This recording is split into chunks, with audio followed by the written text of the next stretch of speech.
వచ్చే విజయం ఏంటిది? ఉపవాసం ద్వారా వచ్చే విజయము. అంతా చెప్పాలి. ఉపవాసం ద్వారా వచ్చే చెప్పండి. ఉపవాసం ద్వారా వచ్చే విజయము. అందుకే ప్రతి మొదటి ఆదివారం, ప్రతి మూడో ఆదివారం ఉపవాసం ఉండి రమ్మని చెప్తున్నాం. స్త్రీలు కానీ పురుషులు కానీ ఈ కుటుంబం కోసము, సంఘం కోసము మీరు ఉపవాసం ఉండి ప్రార్థనకు రండి అని చెప్తున్నారు. ఉపవాసం ఉండి ప్రార్థనకు రండి. ఉపవాస ప్రార్థనలు చేయండి. ఈ 14వ వచనంలో ఒక్కొక్క మాట భాషలో చదివిస్తారు.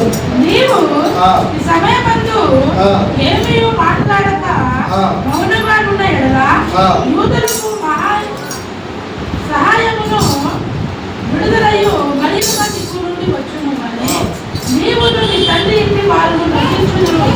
నీవును నీ తండ్రి ఇంటి వారు నశిస్తారు. అంటే యూదా జాతి మొత్తము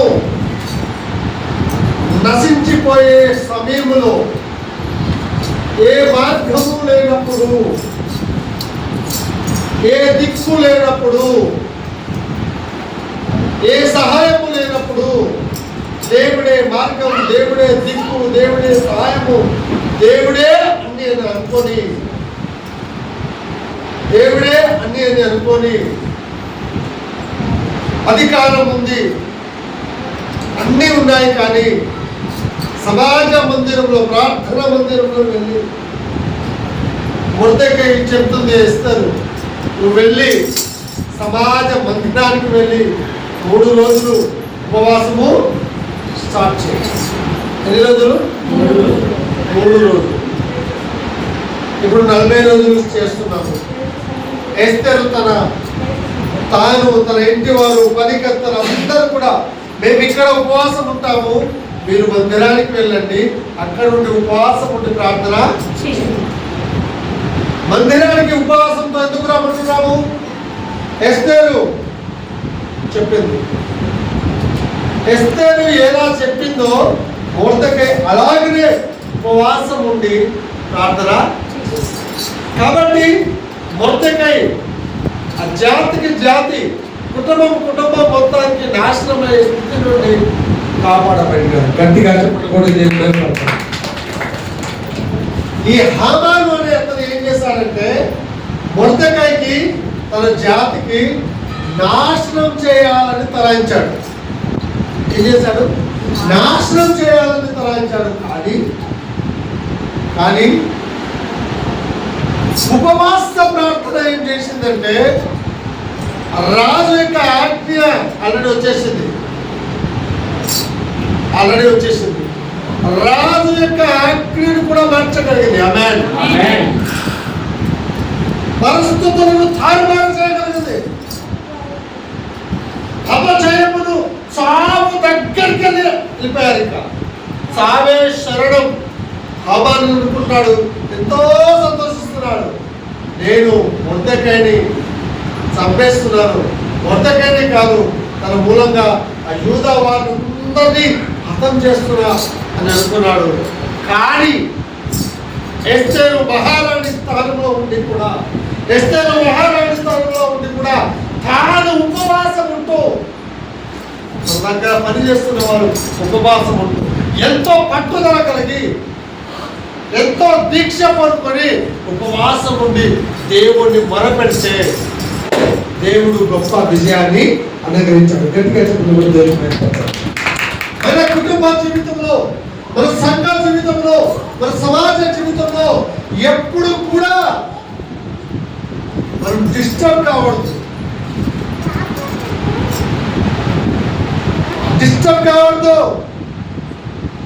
పరిస్థితులు దారుణంగా ఉంటాయి. అవకాశాలు చేజారిపోతాయి. అనుకోని సంఘటనలు మన జీవితంలో వస్తాయి. నానేవారు ఎవరు కూడా దరికిరాని స్థితిలో ఉంటుంది. ఎస్తరు ఎవరు తెలుసా? అమ్మా నాన్న లేనా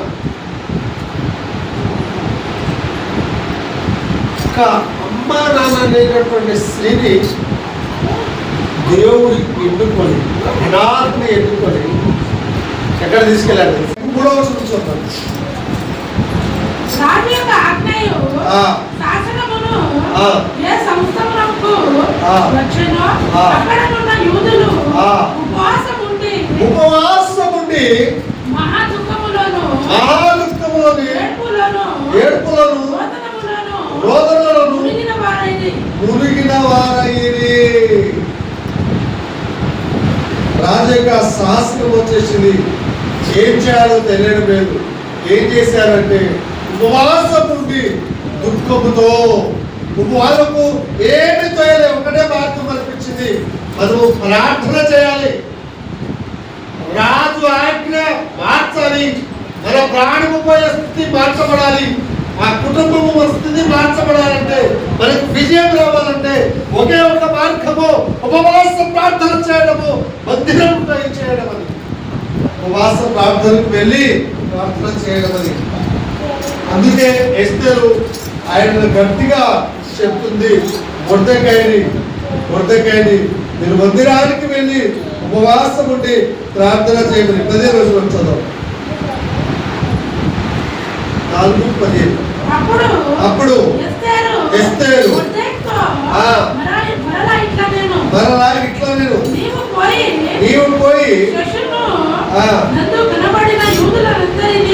అందరినీ యూదులందరినీ సంఘమంతా కూడా, స్త్రీలందరూ కలిసి, కుటుంబమంతా కలిసి, సంఘమంతా కలిసి ఉపవాస ప్రార్థన స్టార్ట్ చేయాలి. ఉపవాస ప్రార్థన స్టార్ట్ చేయాలి. యూదులందరినీ సమాజ మందిరములకు సమకూర్చి, మొర్దెకై సమాజ మందిరంలో సమకూడి ప్రార్థన చేస్తున్నారు. ఆమేన్. మన సమాజ మందిరం వెళ్ళిపోయింది, నిద్రపోతుంది. సమగ్రముగా కుటుంబముగా దేవుని సన్నిధికి, నేను పోయిన వారిని వాక్యం చెప్పాను కదా, దేవుని సన్నిధికి మందిరానికి వస్తే ఏమేమి దొరుకుతుంది, రాకపోతే ఏంటి కూడా ఆ వాక్యం విని కూడా కొంతమంది సంఘానికి రాలేదు. ఇంత గొప్ప వాక్యం, పోయిన వాక్యం మాట్లాడతాం. నా నిమిత్తము ఉపవాసం ఉండి 3 దినములు పానములు చేయకుండుడి. అన్నపానములు అంటే అన్నము లేదు, నీళ్ళు, అన్నపానములు ఏం లేకుండా ఎంత శక్తితో, ఎంత పట్టుదలతో ప్రార్థన చేశారు. నేను నా పనికత్తెలకు కూడా ఉపవాసం ఉంటాము. మీరు ఎక్కడ ఉపవాసం ఉండండి, మేము కూడా ఉపవాసం ఉంటామని రాణి తన పనికత్తెలతో కలిసి ఉపవాసం ఉండి ప్రార్థన చేస్తుంది. గొప్ప విజయం సాధించింది.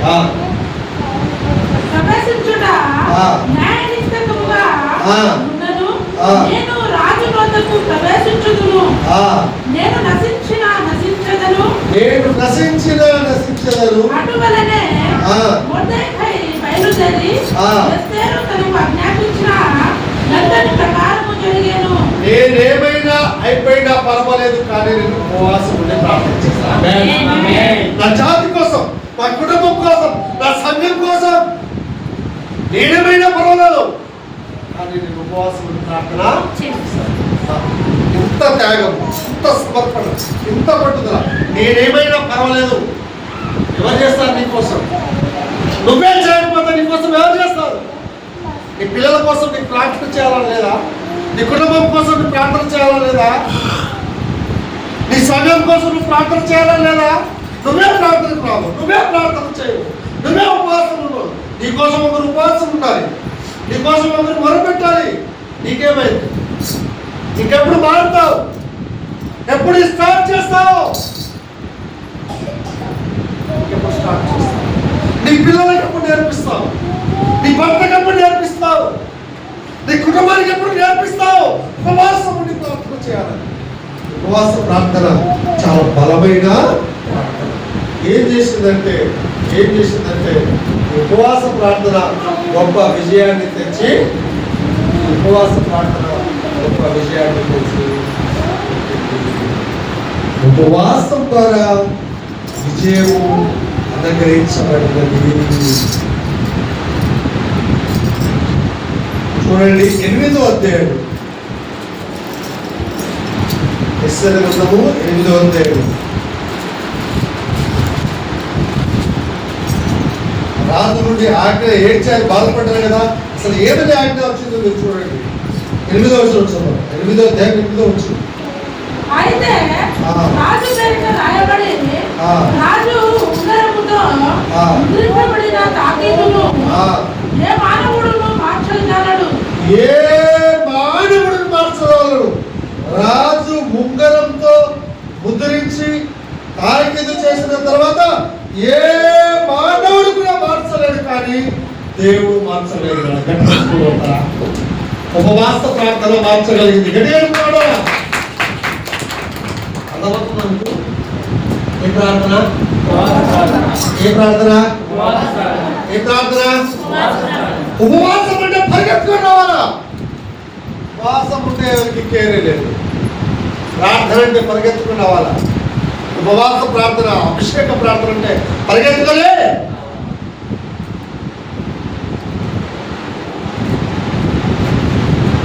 కానీ వీళ్ళు ఎంతో నిశ్చయంగా ఉన్న ఉపవాస ప్రార్థన దీనికి గొప్ప విజయమును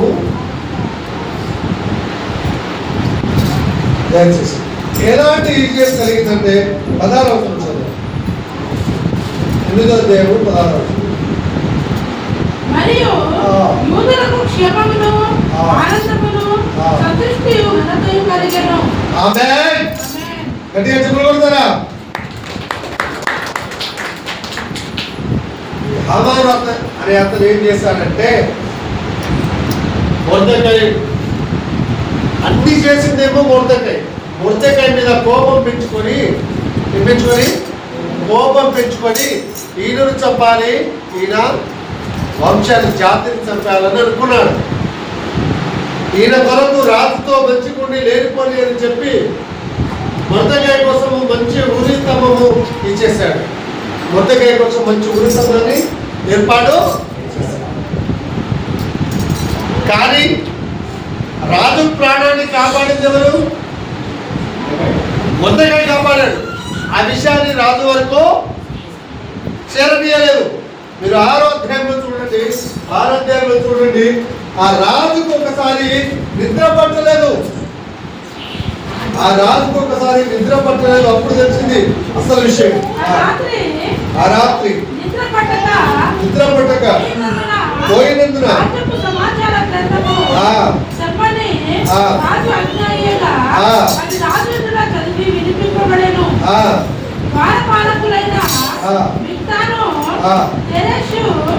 రాజు యొక్క ఇద్దరు రాజు అయిన హెచ్చరించిన సంగతి మొర్దెకై తెలిసినట్లు అందులో రాయబడి ఉండెను. రాజు ఆ సంగతి విని ఇందు నిమిత్తమై మొర్దెకైకి బహుమంది ఏదైనాను ఘనత ఏదైనా చేయబడినా అది ఉండగలదా. రాజును ఇద్దరు చంపాలనుకున్నారు, కానీ ఈ మొర్దెకై కాపాడాడు. హల్లెలూయా. ఏం చేశాడు? కాపాడాడు. ఒకరోజు నిద్ర పట్టలేదు. నా రాజ్యంలో ఏమేమి జరుగుతుందో చదవడంటే చదివారు. అందులో హామాను ఏం చేయలేదు, మొర్దెకై చేశాడన్నది, దేవుని బిడ్డ చేశాడని తెలిసింది. కానీ దేవుని బిడ్డకు వ్యతిరేకంగా వీళ్ళు ఉండొద్దు, వీళ్ళని చంపాలి. ఈ రోజులో కూడా అంతే కదా, క్రైస్తవులు ఉండొద్దు, బైబుల్ ఉండొద్దు, వీళ్ళందరినీ అంతం చేయాలి, అందరినీ చంపేయాలి. అమ్మో, రకరకాల పోరాటం రకరకాల. కానీ ఆ రోజు యూదులకు తోడుగా ఉన్న దేవుడు ఈరోజు మనకు కూడా తోడుగా, వాళ్ళని కాపాడిన దేవుడు మనల్ని కూడా. ఎవరైతే అలా అన్నాడో, ఎవరైతే అలా చేశాడో, తను చనిపోయాడు, తన 10 మంది పిల్లలు కూడా చనిపోయారు. ఒకసారి మనం వాక్యం చెప్తాం. 9వ అధ్యాయం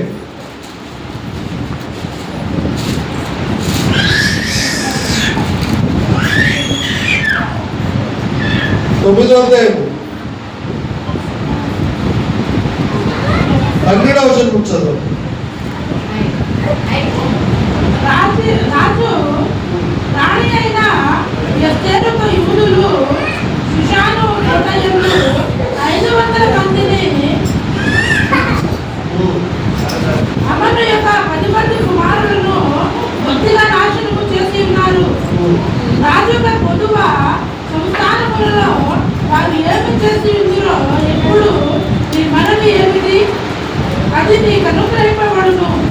నీవు ఇంకను అడుగుదేమి అది దయచేయబడునని తెలియగా ఎస్తేరు రాజువైన తమకు సంవత్సరమైన ఎడల ఈ దినమున జరిగిన చొప్పున శశునందున్న యూదులు రేపును చేయునట్లుగాను అమాను యొక్క 10 మంది కుమారులు ఊరు పోయే మీద ఉరికింపబడినట్లుగాను సెలవీయబడెను. హల్లెలూయా.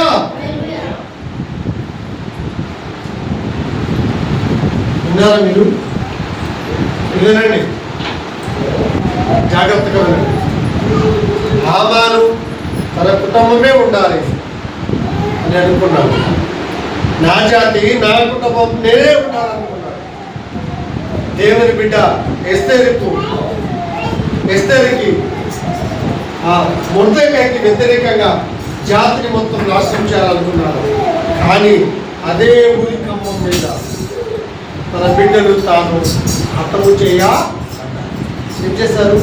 హతము తానే కాదు, ఎవరైతే యూదులకు దేవుని బిడ్డలకు వ్యతిరేకంగా చేశారో ఆ జనాలందరూ కూడా నాశనం అయిపోయారు. ఆమేన్. గట్టిగా చెప్పగలుగుతారా?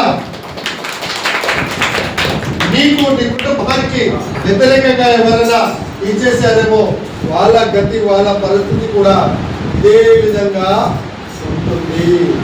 కాబట్టి ఈ ఉపవాస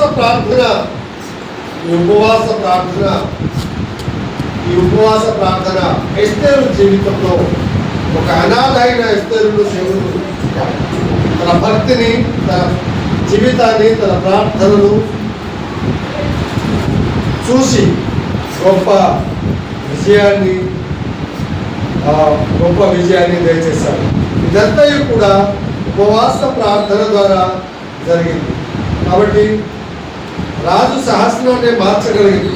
కాబట్టి మన కుటుంబంలో, మన జీవితంలో ఏ స్థితి వచ్చినా, ఏ పరిస్థితి వచ్చినా మనం ఉపవాసం ఉండి ప్రార్థన చేస్తే ఆ యూదులకు ఇచ్చిన గొప్ప విజయము పరిశుద్ధాత్మదేవుడు నీకు, నీ కుటుంబానికి ఖచ్చితంగా దయ చేస్తాడు. నీకు దయచేస్తాడు, నీ కుటుంబానికి దయచేస్తాడు అని దేవుని యొక్క వాక్యము రాయబడి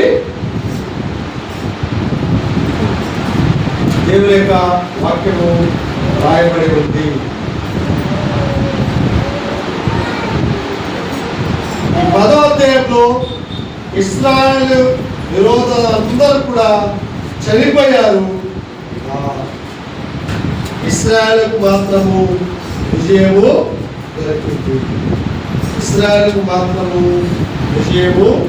దొరికింది. ఎలా దొరికింది విజయం అంటే అది కేవలం ప్రార్థన ద్వారా, ఉపవాస ప్రార్థన ద్వారా ఈ గొప్ప విజయము దొరికింది. ఆమె రాణి ఉండి ఉన్నత స్థాయిలో ఉండి కూడా ఉపవాసం ఉండి మందిరంలో కొంతమందిని పంపించి ప్రార్థన చేయించి గొప్ప విజయాన్ని పొందుకున్నారు. కాబట్టి మనము కూడా మన జీవితంలో ప్రార్థన ద్వారా, ఉపవాసం ద్వారా, మందిరంకి రావడం ద్వారా, విశ్వాసం ద్వారా ఎస్తేరు తను రక్షింపబడి తన కుటుంబాన్ని రక్షించి తన జాతి మొత్తాన్ని రక్షిస్తుంది. నువ్వు రక్షింపబడి నీ కుటుంబాన్ని రక్షించి నీ జాతి మొత్తాన్ని రక్షించుకోవాలా. ఎస్తేరు తన జాతిని రక్షించుకున్నది. నీవు, నీ కుటుంబము, నువ్వు రక్షింపబడాలి, నీ కుటుంబం రక్షింపబడాలి, యావత్ నీ జాతి మొత్తం రక్షింపబడాలి. నేను రక్షింపబడితే చాలు, ఆ కుటుంబం రక్షింపబడితే చాలు అనుకోకు. నువ్వే కాదు, కుటుంబము, నీ జాతి, నశించిపోయిన కుటుంబాలు, నశించిపోయిన జాతి పట్ల నీకు భారం కలిగి అనేక ఆత్మల కొరకు ఉపవాసం ఉండి ప్రార్థన చేయి. ఈ సమస్యల కొరకు ఉపవాసం ప్రార్థన చేయి. ఏ స్థితిలో ఉన్నా కూడా నీకు విజయం రాబోతుంది. ప్రార్థన చేసుకుందాం. ఉపవాస ప్రార్థన నీ జీవితంలో, నీ కుటుంబ జీవితంలో, ఎస్తేరు మొర్దెకై వారి జీవితంలో చేసిన గొప్ప కార్యం నీ కుటుంబంలో, నీ జీవితంలో, నీ జాతుల మధ్య,